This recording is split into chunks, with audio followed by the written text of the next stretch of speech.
Feb 28 वो दिन था जिस दिन यूएस ने और इसराइल ने मिलकर ईरान पे अटैक किया। एंड उसके बाद से मंडे से अगर हम फॉल देखें इंडियन मार्केट्स आज मार्च 11 तक लगभग 6.5% मार्केट गिर चुकी है। अब इतने नेगेटिव माहौल में मैं आपको एक्चुअली एक पॉजिटिव चीज़ बताना आया हूँ जो मे बी शायद बहुत लोग ना बताएं, क्योंकि इस समय सब लोग आपको डराना चाहते हैं।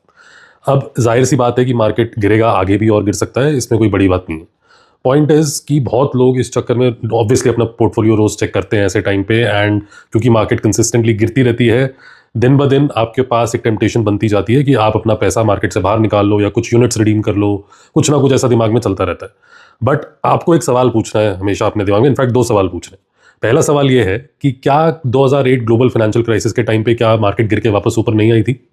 क्या रशिया यूक्रेन वॉर के टाइम पे मार्केट गिर के वापस ऊपर नहीं आई थी? क्या कोविड के टाइम पे यही सेम चीज होके क्या वापस चीजें नहीं इंप्रूव हुई थी? इनफैक्ट बहुत ज्यादा रिटर्न दिया था कोविड के बाद। मान लीजिए कि ये एस्केलेशंस और भी आगे चलती रहती है, एक अनसर्टेनिटी वाला पीरियड रहता है, बट मार्केट्स हमेशा tend to go higher and specially post wars, right now. दूसरा सवाल जो आपको पूछना चाहिए कि क्या आपको इन सब बातों से क्या फर्क पड़ना चाहिए अगर आपने अपनी इन्वेस्टमेंट्स एक गोल के बेस पे की है। फॉर एग्जांपल आपने अपना रिटायरमेंट कॉर्पस के लिए कर रहे हो, बच्चों की एजुकेशन के लिए कर रहे हो, या फिर कोई अपना एक पर्सनल गोल के लिए कर रहे हो।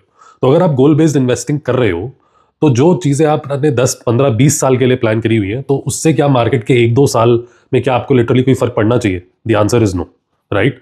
तो इसलिए जो लोग गोल बेस्ड इन्वेस्टिंग करते हैं एंड अपने गोल्स के अकॉर्डिंग चीजें प्लान करके चलते हैं, उनको इन सब चीजों से फर्क नहीं पड़ता है। एंड आप अगर गोल बेस्ड इन्वेस्टिंग करना चाहते हो, उसको अच्छे से एक्सप्लोर करना चाहते हो, उसके लिए अब एक नया प्लेटफॉर्म आ गया है कॉल्ड द राई ऐप, जहां पर आप अपने लाइफ गोल्स के according, for example retirement planning, for example child education, उसके बेसिस पे आप अपना पैसा इन्वेस्ट कर सकते हो through SIPs and mutual funds. So you can explore राई, link is in the bio, try it out now.